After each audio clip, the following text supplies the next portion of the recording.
There is a presence older than time, a wisdom that speaks in the hush of trees, in the fire of birth, in the shelter of arms that do not judge.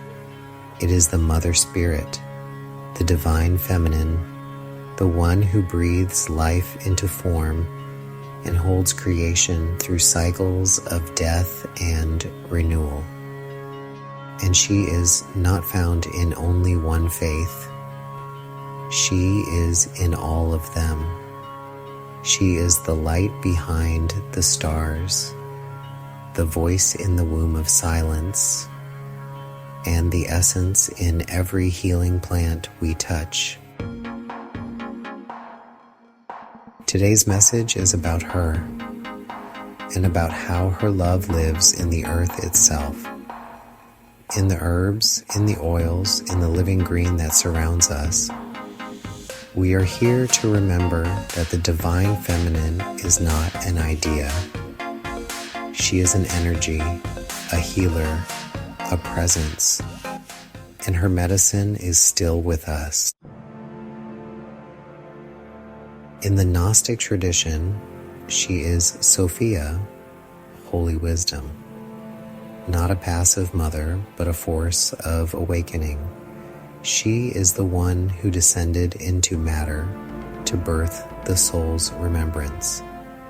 In the Gospel of Sophia, she is described as both cosmic and close, the inner knowing that guides us when reason fails. In Judaism, she is Shekinah, the indwelling feminine glory of God, not a far-off power, but the light that rests within the home, the Sabbath, the heart. In Hinduism, she is Shakti, the creative life force that flows through all things. Shakti is not worshipped as an abstract concept. She is honored as the very power behind movement, healing, and spiritual fire. And in Indigenous wisdom around the world, she is the Earth Mother, alive, listening, giving, and every plant that grows from her body is considered a sacred ally.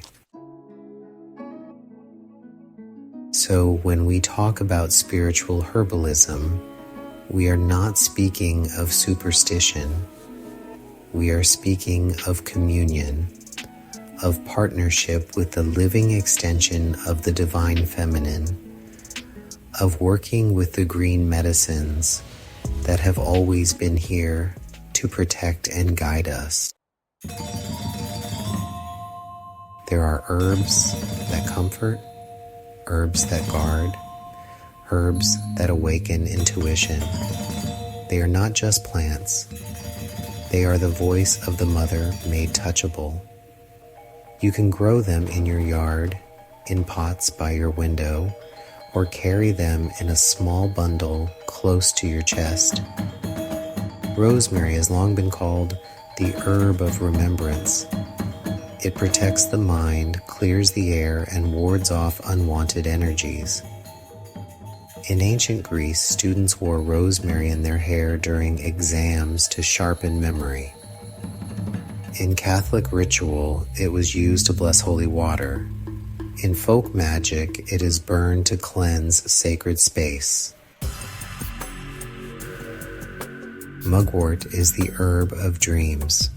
It is said to open the gates of vision, carried by midwives, mystics, and seers. In Indigenous European traditions, mugwort was burned at solstices to clear dark spirits and protect the home. Holy basil, or tulsi, is honored in Hindu homes as a living goddess. It is planted near thresholds to guard spiritual purity.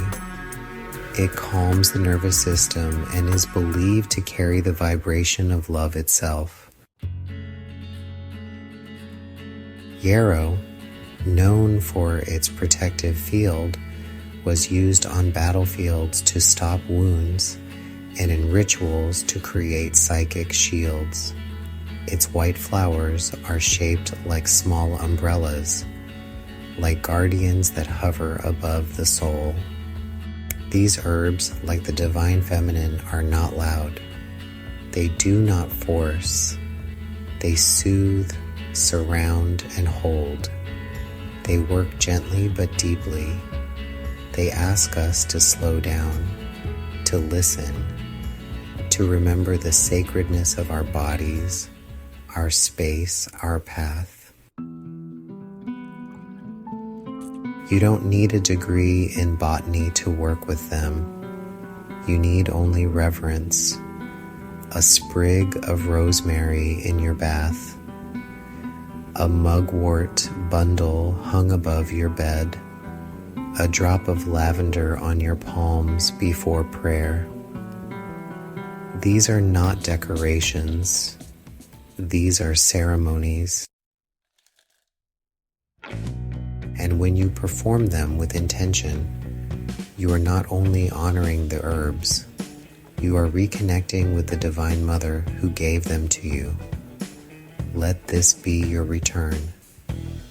Let this be your remembrance. The sacred feminine is alive, in the soil, in the roots, in your breath. When you light your candle, say your prayer, steep your tea, or gather herbs under the moon, know that she is with you. Not far away, but right here, in the green things that heal, in the hands that give, in the quiet whisper that tells you you are held. This has been a reflection from the Church of New Enchantment, where we walk the path of esoteric universalism, the belief that all religions hold truth and every sacred tradition leads to the divine.